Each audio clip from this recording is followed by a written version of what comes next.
Ouvrons notre Bible au livre d'Hébreux, chapitre 12, Hébreux 12. Persévérance au sein des épreuves. Persévérance au sein des épreuves. Hébreux 12, verset 1 à 11. Une exhortation à être constant et persévérant. L'exemple du Christ est présenté et le dessein miséricordieux de Dieu dans toutes les souffrances endurées par les croyants. Verset 1. Après avoir fourni un tel ensemble abondant et louable d'exemples dans Hébreux 11, l'auteur dit à son auditoire d'imaginer être entouré de ces héros qui vivent leur foi dans le monde du premier siècle. Les personnages historiques pourraient être perçus comme une section encourageante qui donnerait aux croyants modernes un avantage sur le terrain. Versets 2 à 9. L'obéissance persévérante de la foi en Christ était la course dans laquelle les Hébreux devaient gagner, soit remporter la couronne de gloire, soit subir une misère éternelle. Et elle est placée devant nous. L'idée de courir la course était le thème de prédilection de Paul dans Actes 20, versets 23 à 24, et 1 Corinthiens 9, versets 23 à 25, et Timothée 4, verset 7, ce qui indique que l'auteur de l'épître aux Hébreux était un compagnon proche de Paul. Par le péché qui nous assaille si facilement, comprenez, le péché auquel nous sommes le plus exposés par habitude, par âge, par l'âge et par les circonstances. C'est une exhortation très importante, car quand le péché chéri d'un homme, s'il veut, reste insoumis, si son péché chéri reste insoumis, ce péché l'empêchera de mener la course chrétienne, de courir la course chrétienne, car il lui enlève tout motif de courir et donne de la puissance à chaque découragement. Quand ils sont fatigués et évanouis dans leur esprit, qu'ils se souviennent que le Saint Yahshua a souffert pour les sauver de la misère éternelle. En se tournant résolument vers Yahshua, leur pensée renforcerait les saintes affections et garderait leur désir charnel sous contrôle. Alors, considérons-le fréquemment. Quelles sont nos petites épreuves comparées à ces agonies, les agonies du Christ, voire nos déserts? Qu'en sont-elles? Que sont-elles par rapport aux souffrances de beaucoup d'autres? Versets 10 à 11. Personne n'aime être discipliné par une personnalité. Lorsque Yahweh prend des mesures pour attirer l'attention d'une personne, ce n'est généralement pas agréable. Mais cela ne dure pas non plus. Dès que la personne répond, l'action disciplinaire est rapidement remplacée par la justice et la paix. Les croyants sont enclins à se lasser et à s'évanouir face aux épreuves et aux afflictions. C'est de l'imperfection de la grâce et des restes de la corruption ça. Les chrétiens ne devraient pas s'évanouir sous leurs épreuves. Bien que leurs ennemis et leurs persécuteurs puissent être des instruments pour leur infliger des souffrances, ils sont, ces instruments, des châtiments divins. Leur Père céleste a la main sur tous et sa fin sage pour répondre de tous. Ils ne doivent pas prendre à la légère les afflictions et être insensibles sous elles, car elles sont la main et la verge de Yahweh et sont ses reproches pour le péché. Ils ne doivent pas se décourager et sombrer devant les épreuves, ni s'inquiéter, mais faire preuve de foi et de patience. Yahweh peut laisser les autres tranquilles dans leur péché, mais il corrigera le péché de ses propres enfants. En cela, il agit comme un père. Nos parents terrestres peuvent parfois nous fouetter, nous châtier pour satisfaire leur passion plutôt que pour reformer nos mœurs.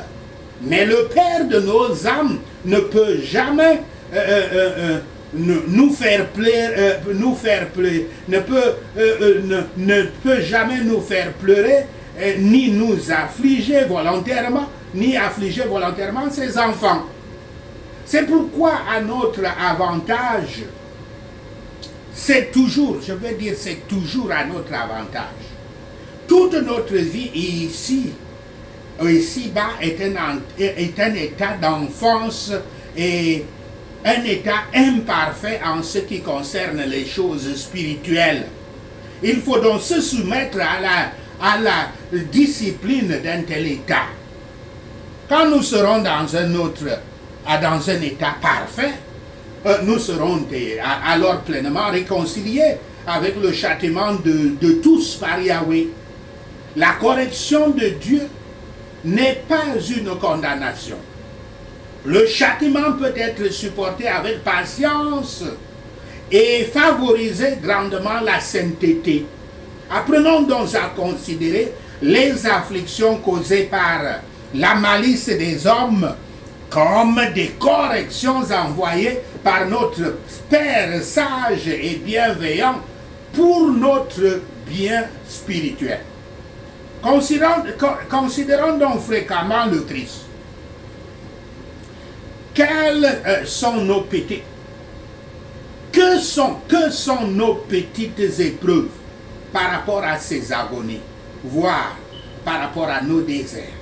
Que sont-elles par rapport aux souffrances de beaucoup d'autres? Donc, nous ne devons pas prendre à la légère les souffrances, les afflictions, ni non plus les considérer comme les plus gros rochers. Toute notre vie est un état d'enfance et un état imparfait en ce qui concerne les choses spirituelles. Il faut donc se soumettre à la discipline d'un tel état. Lorsque nous serons dans un état parfait, comme je l'ai dit, nous serons alors pleinement réconciliés. Hébreux 12, verset 12 à 17. La paix et la sainteté sont recommandées avec des mises en garde contre le mépris des bénédictions spirituelles. Verset 12 à 14. Le fardeau de l'affliction est de nature à faire baisser les mains du chrétien et à rendre ses genoux faibles, à le décourager, en quelque sorte à le décourager, à le démoraliser, le démoraliser. Mais contre cela, il doit s'efforcer de mieux diriger sa course, de mieux mener sa course et son parcours spirituel. La foi et la patience permettent aux croyants de suivre la paix et la sainteté. Comme un homme suit son appel de manière constante, diligente et avec plaisir. La paix avec les hommes de toutes les sectes et de tous les partis sera favorable à notre poursuite de la sainteté. Mais la paix et la sainteté vont de pair. Il ne peut y avoir de paix parfaite sans sainteté. Là où les personnes ne parviennent pas à avoir la vraie grâce de Dieu, la corruption prévaudra et éclatera. Méfiez-vous de la convoitise, d'une concupiscence non tempérée dans le cœur qui semble être mort, mais qui est là pour troubler et déranger tout le corps. La paix au sein de la communauté chrétienne n'est pas quelque chose qui se produit automatiquement ou qui devrait être pris pour acquis. Les croyants doivent faire tout leur possible pour s'assurer qu'ils ont un style de vie sain sur une base individuelle et une coexistence pacifique avec les autres membres de l'Église. Sinon, les gens perdent Yahweh de vue et les choses et perdent de vue les choses qui comptent. Versets 15 à 17. Chaque disciple du Christ doit rechercher sérieusement la sainteté. Et c'est notre but à tout. Le Christ l'a dit dans Lévitique 20, verset 26. Et ils doivent rechercher sérieusement la sainteté et aider les autres croyants à faire de même. C'est cela d'ailleurs le ministère, ce sera la raison d'être de l'Église du Christ. Il est important de gérer le péché dès qu'il se pose, dès qu'il se commet. Sinon, il deviendra rapidement une racine amère qui s'étend rapidement pour toucher un grand nombre de personnes. Un fardeau d'affliction est de nature à faire baisser les mains du disciple du Christ et à affaiblir ses genoux, à le décourager, à le démotiver. Mais contre cela, il doit s'efforcer de mieux gérer sa course et son parcours spirituel. Se détourner du Christ est le fruit de la préférence accordée aux délices de la chair par rapport à la bénédiction de Yahweh et à l'héritage céleste, comme Esau. Mais les pécheurs n'auront pas toujours les pensées aussi perverses concernant la bénédiction divine et l'héritage qu'ils ont maintenant. Ils sont d'accord avec la disposition de l'homme profane à vouloir la bénédiction tout en méprisant le moyen par lequel la bénédiction doit être gagnée. Mais Yahweh ne séparera pas les moyens de la bénédiction, ni ne joindra la bénédiction à la satisfaction des convoitises de l'homme. La miséricorde et la bénédiction de Yahweh n'ont jamais été servies et pas obtenues. Hébreux 12, versets 18 à 29. La disposition du Nouveau Testament s'est avérée beaucoup plus excellente que l'Ancien Testament. Le mont Sinaï, sur lequel l'état de l'Église juive avait été formé, était une montagne qui pouvait être touchée, bien que l'interdiction en soit faite, au lieu, un lieu qui puisse être, c'était un lieu qui pouvait être ressenti. La distribution mosaïque était donc, la dispensation mosaïque était donc très présente dans les choses extérieures et terrestres. L'état de l'évangile est bon et condescendant. Il convient à notre forme faible. Sous l'évangile, chacun peut venir avec assurance à la présence de Yahweh. Mais le très saint doit désespérer s'il est jugé par la loi sacrée du Sinaï, qui est sans sauveur, sans qu'il ait le sauveur avec lui. L'église de l'évangile s'appelle le mont Sion. Là-bas, les croyants ont une version plus claire du ciel et un tempérament d'âme plus divin. Tous les enfants de Dieu sont des héritiers et tout le monde a les privilèges du premier-né. Supposons qu'une âme soit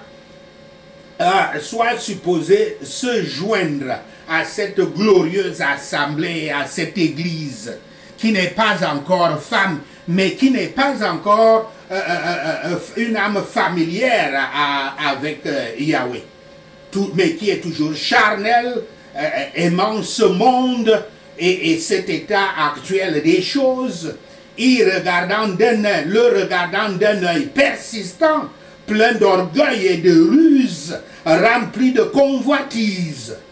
Une telle âme semblerait s'être trompée de chemin, de lieu, d'état et de compagnie. Une âme, ce n'est pas qu'elle semblerait, elle se sera trompée de chemin, de lieu, d'état et de compagnie. Elle serait mal à l'aise pour elle-même et tout ce qui la concerne. Le Christ est le médiateur de cette nouvelle alliance entre Yahweh et l'homme pour les réunir dans cette alliance, pour les garder ensemble, pour plaider devant Dieu pour nous et plaider devant nous pour Dieu et plaider devant nous Dieu, et afin de réunir Yahweh et son peuple au ciel. Cette alliance est rendue ferme par le sang du Christ, répandu sur nos consciences, de la même manière que le sang du sacrifice était répandu sur l'autel de la victime. Le sang du Christ parle au nom des pécheurs. Il ne plaide pas pour la vengeance, mais pour la miséricorde. Veillez donc à ne pas refuser son appel gracieux et à offrir le salut. Veillez à ne pas refuser celui qui parle du ciel avec une tendresse et un amour infini. Car comment peuvent-ils échapper ceux qui se détournent de Yahweh en signe d'incrédulité ou d'apostasie, alors qu'il les prie si gracieusement d'être réconciliés et de recevoir sa faveur éternelle. Verset 29. C'est une raison pour laquelle nous devrions servir Dieu avec une profonde révérence et une vérité et une fidélité inébranlable. La citation ici est tirée de Deutéronome 4, verset 24, qui dit, je cite, « Car le Seigneur ton Dieu est un feu consumant, même un Dieu jaloux. » Fin de citation. L'objet de l'apôtre semble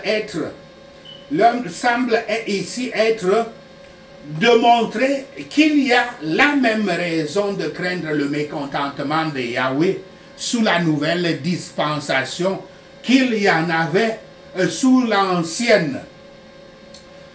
C'est le même Dieu qui avait été servi. Ses attributs et le principe de son gouvernement n'ont pas changé. Il n'était pas plus l'ami du péché maintenant qu'il ne l'était alors, à l'époque. Et les mêmes perfections de sa nature qui le conduiraient alors à punir la transgression, le conduiraient également à le faire maintenant. Sa colère est vraiment aussi terrible et redoutable qu'elle l'était au mont Sinaï. Et les destructions qu'il infligerait à ses ennemis seraient aussi terribles qu'à l'époque.